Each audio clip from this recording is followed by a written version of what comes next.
Щом един автомобил е пребоядисван, значи е ударен. Вярно или не? Здравейте, приятели, аз съм Калян Кралев, а вие сте с Кралев Ауто. Една от най-често обсъжданите теми с моите клиенти през годините е това, че когато видят, че предният капак и предна броня са пребоядисани, значи автомобилът е ударен.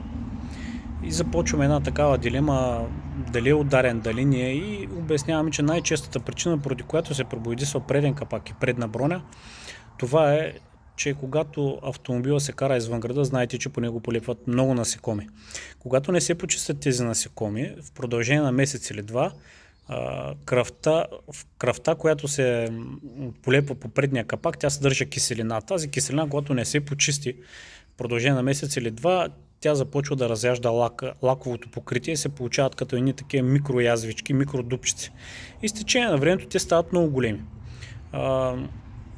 Същевременно, когато карате за тир особено, знаете как чувате как ви се удрят камъчета по предния капак, по предната броня, по стъклото и дори се е случило да се чупи предно стъкло от удар от камък. Така че не винаги трябва да е ударен автомобила, за да е пребоядисан. Знаете, зимата обличаме си яки, разхождаме се, минем покрай някоя ограда, което не виждаме, че някой тел стърчи и си скъсаме якето. След това го носим на шивач, за да го закърпи. Не е нужно да си ударим ръката, за да си скъсаме якето. Това е идеята на това видео, да ви кажа. Разбира се, че има много от случаите, които автомобилите са били ударени. И често клиентите, които са минали през този път, които са били излъгани, така както се казва, че автомобилът е окей, че е само пребоядисан и така нататък, той всъщност е бил ударен. Най-често тези клиенти коментират точно това, че автомобилът е бил ударен, когато е пребоядисан, защото вече са минали по този път. И няма нужда да им се сърдя, защото това е съвсем нормално. Се опитвам да им обясня, че не е нужно да се ударя. Когато не разбираш от това дали е ударен автомобил, най-лесният начин е вземи си един автобояджия, говори с него, кажи, харесал съм си един автомобил, били дошъл с мен, не разбирам, били дошъл с мен, само да му хвърляш един поглед. Дали е бил ударен, защото е пребоядисан, с предния автомобил, който го купих, имах точно този проблем, излагаха ме, че е здрав и е сам пребоядисан, всъщност е бил много лошо ударен. Ако виждате, че е много заед, кажете му, че ще му платите някаква сума пари за бърз оглед и точно за 10 минути може да ви каже дали автомобилът е само пребоядисан, кой детайл е пребоядисан и дали има някакъв удар. Така че не бъдете предубедени. Щом сте си харесали автомобил, проверили сте го, че техническото му състояние е окей, интериора е окей, километрите са окей. Това, че е пребоядисан, няма нищо лошо. Така се предава един търговски вид на автомобила с пребоядисване, пастиране, изпиране навътре автомобила. На всеки има приятно, когато види един автомобил, той да няма някакви забележки.